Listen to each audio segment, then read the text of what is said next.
February 1992. I don't have any anecdotes for February 1992, but I do have a little trivia that will come up when we get to some certain books. I've got a bit of a headache today, which is January 1st, 2022. Hopefully, it's not an indication of how my year is going to go. I only mention it because I might not be as lively as I normally am. And you might see my eyes squinting a lot. But anyway, that's neither here nor there. Let's get to the books that I read in February of 1992.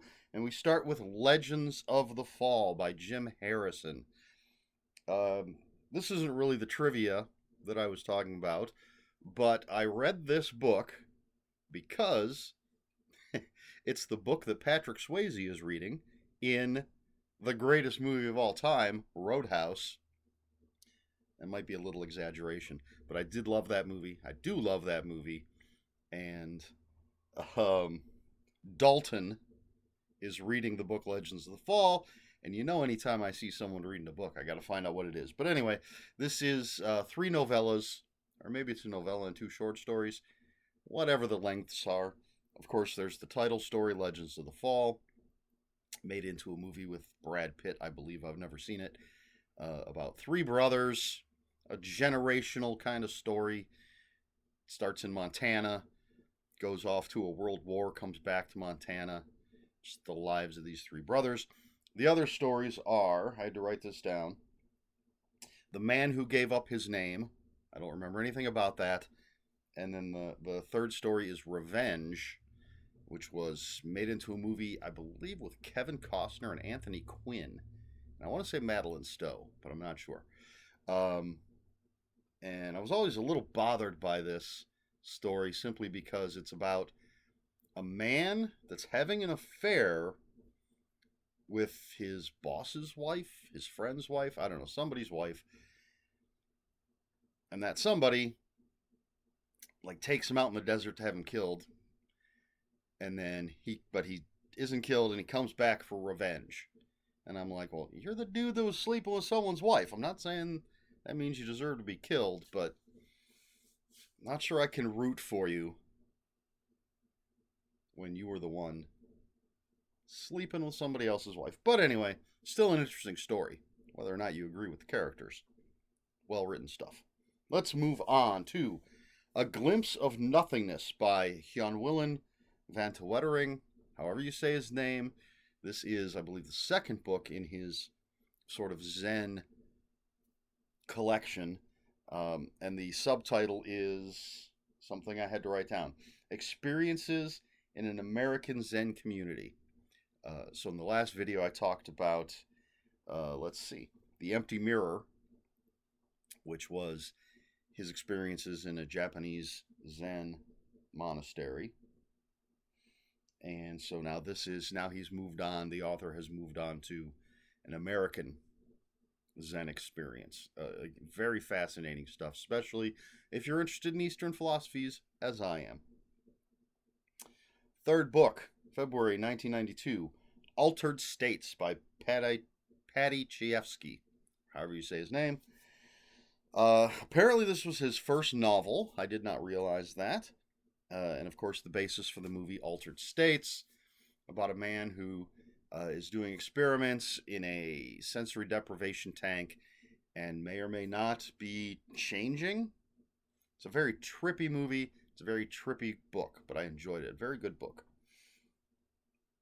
Then we have Pursuit of Arms by Gerald Hammond, and this is a Keith Calder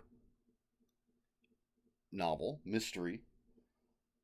He's a reformed poacher turned detective. He is a gun repairman. I don't think he manufactures, but he does work. He restores, repairs guns. And in this book, he's does some repairs for a gun dealer, and the shipment of guns is hijacked, and Keith Calder's daughter is kidnapped, so he, gets involved to find his daughter, find the guns. Pretty good stuff. You'll see. I'm a bit of a Gerald Hammond fan, or at least used to be, because the next book is The Executor by Gerald Hammond. And in this, somebody dies. Turns out that Keith Calder is the executor for his estate, and the death may not be the accident it looked like. Another mystery. And the, I think, is this the one where the widow sells off the dead guy's gun collection for a fraction of what it's worth, and so that's suspicious. Keith Calder's got to figure it out. Next up, Adverse Report by Gerald Hammond. This is another Keith Calder, an Englishman. Oh, this is the one that might be an accident. Englishman inherits a property in Scotland, and his relative's death may not be the hunting accident that it seemed to be, and Keith Calder investigates. See, I knew someone had an accident. You know how those accidents are. Yeah, so obviously I enjoyed Gerald Hammond's writing, since I read 3 in a row, and there's some more coming up. But to sort of break up the Gerald Hammond love fest, next we had The Night Remembers by Ed Gorman, and this is about retired Sheriff Jack Walsh, another one of Ed Gorman's, I believe, recurring characters, and he is asked to look into a 12-year-old crime. This woman's husband has been accused of a 12-year-old crime. She says he didn't do it. Of course, he says he didn't do it. So they ask retired Sheriff Jack Walsh to look into it, and mysteries upon mysteries, but it's great, great Ed Gorman writing. Then we have Cold Fire by Dean R. Koontz. And this one is about, there's a reporter named Holly Thorne, and she's looking into this guy, let me check my notes, Jim Ironheart, who has been just crisscrossing the country, saving people's lives. He's saved like 12 people's lives. Excuse me. He saved like 12 people's lives in 3 months. And so this reporter is looking into it and falling in love. And of course, there's some dark, sinister force at work. Dean Koontz. Excuse me. All right. Then we have a little more nonfiction. The Big Picture by A. Whitney Brown. I believe he was on Saturday Night Live, and this was a thing that he would do during Weekend Update, if I remember correctly. So this is comedy, just little comedy essays, observations. I enjoyed his stuff on Saturday Night Live, and pretty sure I enjoyed this book. Funny stuff. Then we have The Executioners by John D. MacDonald. This is the book that is the basis for the movie Cape Fear. Both movies that were made from this book. Of course, we have a guy that's gotten out of prison, wants revenge on the guy that put him in prison, and goes after his family, and particularly his young daughter. I can't remember if I saw the original movie, but of course I've seen the Robert De Niro. I say of course, like everybody's seen it. I've seen the Robert De Niro movie. It's a good movie. It's a good book. Then we have Perchance to Dream by Howard Weinstein. This is a Star Trek The Next Generation novel. The Enterprise is going to investigate this Class M planet with no inhabitants. Class M, if anyone doesn't know, is Earth-like planet. No inhabitants. Data, Troy, and Wesley Crusher are on a shuttle to go investigate. They disappear, and these aliens called the something Taniran, they're claiming the planet for their own. And then Picard disappears off the bridge of the Enterprise. He ends up on that planet with the captain of the Tanirans, just the two of them, and they have to figure out what the hell's going on. The setup sounds kind of like the classic Star Trek episode Arena, where you have Captain Kirk and the Gorn. They're just supposed to fight. Um, so I wonder if it's the same. It's been a while since I read it. I wonder if it's the same aliens or whatever that set this up as the aliens from Arena. Let's move on. Home to Roost by Gerald Hammond. Excuse me. In this one, Keith Calder's daughter is our mainish character. She teams up with a detective named Fellows to investigate a crime. So the thing about these Keith Calder books is they're often narrated by different people and sometimes focus on not just Keith Calder but others. And in this case, it's his daughter and Detective Fellows. But they're trying to solve a mystery. All right, now we're getting into the trivia section here. So, next up, Nothing Lasts Forever by Roderick Thorpe. This is the book on which Die Hard, the movie, is based. And it's actually a sequel or part of a series that has a book called The Detective. The Detective was made into a movie with Frank Sinatra. And so, when they were making Nothing Lasts Forever into a movie, they initially wanted Frank Sinatra to play the part because he had already played the character in a previous movie, but he was getting a little too old, and so what's his name, Bruce Willis, got the part. The movie was reworked a bit, and we were given Die Hard, the amazing movie Die Hard. I was not a fan of the book. I love the movie. Excuse my sniffling. As I said, this is January 1st, and for Bad Movie Night, which is a bit of an oxymoron last night, we watched some really horrible movie, and then Die Hard, and my friend Colleen, who hosts Bad Movie Night, she's in Colorado, and she timed it so that at exactly midnight Colorado time is when Hans Gruber fell from Nakatomi Plaza Tower, which was amazing. But anyway, Nothing Lasts Forever, Roderick Thorpe, basis for Die Hard. Not very good. I didn't like the writing. I actually thought it was kind of boring. But next up, we have 58 Minutes by Walter Wager, which is the basis for Die Hard 2. The book, I liked this book much better than I liked Nothing Lasts Forever. And again, obviously different author, completely different characters and everything. They just made it a John McClane movie. And one of the things I found interesting after reading these two books is that, of course, in both Die Hard and Die Hard 2, John McClane is going to see his wife.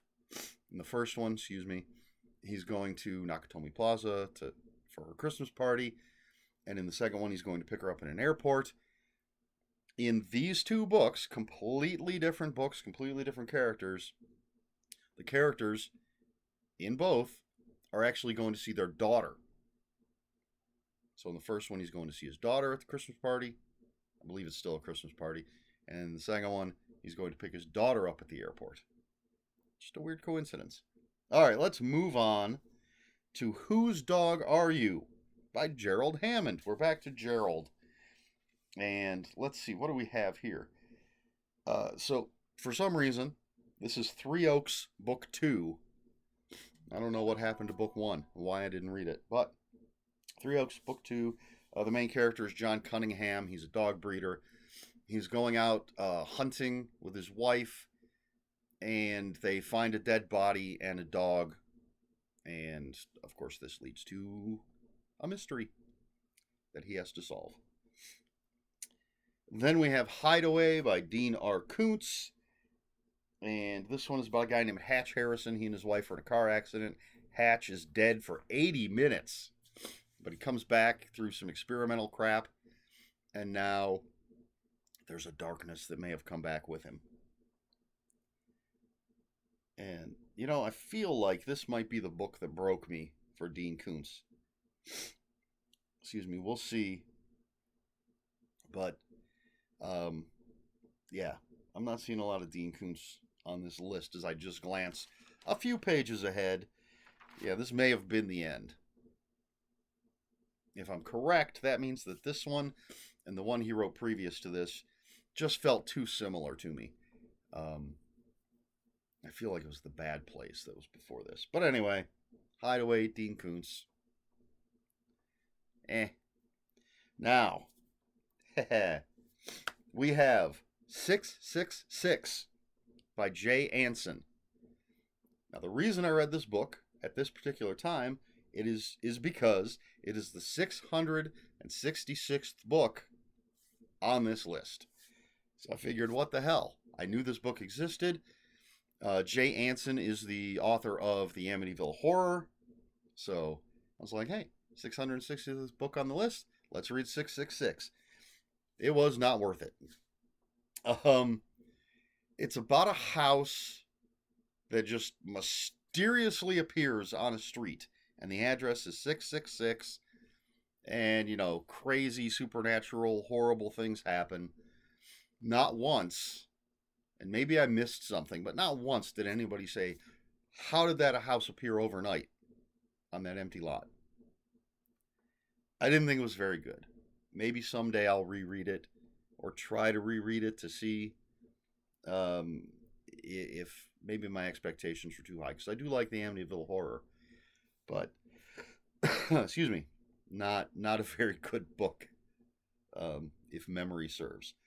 Only 2 more to go. Let Us Pray by Gerald Hammond. And this one, I believe this is another Keith Calder, and in this he's investigating a gamekeeper's death. Just another Scottish mystery. And possibly narrated by another new character, or at least a different character than we've had. As I said, the Keith Calder books kind of mix it up all the time. We don't always have the same perspective. And finally, in February 1992, I read The Ultimate Werewolf, edited by Byron Preiss. Preiss. Praise? I don't know how you say it. But this is an anthology book of werewolf stories. I wrote down some of the authors in here. Kevin J. Anderson, Nancy A. Collins, Craig Shaw Gardner, Philip Jose Farmer, Harlan Ellison. And it's exactly what it sounds like. It's just a collection of werewolf stories by a huge variety of authors. And it was part of a series. If you tune in next week, there's going to be more.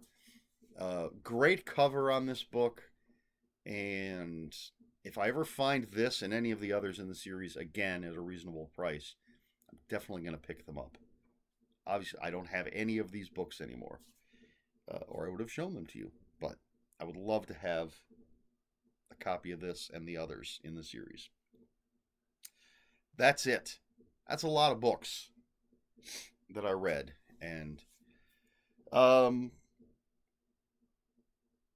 yeah, there you go.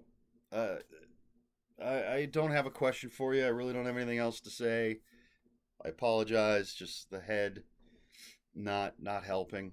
And obviously, I may be getting a cold or something because I'm starting to sniffle like a sick person. So that's all I've got for you. If you have any comments, questions, or corrections, please put them in the comments below. Comments are open for spoilers. Just post a spoiler warning. We try to be polite here on my channel. Please like, share, and subscribe. If you care to follow me on other social media, my Twitter is @Ronin5757. My Instagram, where I post pictures of books, comic books, board games, and fuzzy animals, is ErikSmith5757. That's Eric with a K, ERIKSMITH 5757. That's all I've got for you. So until next time, read more books.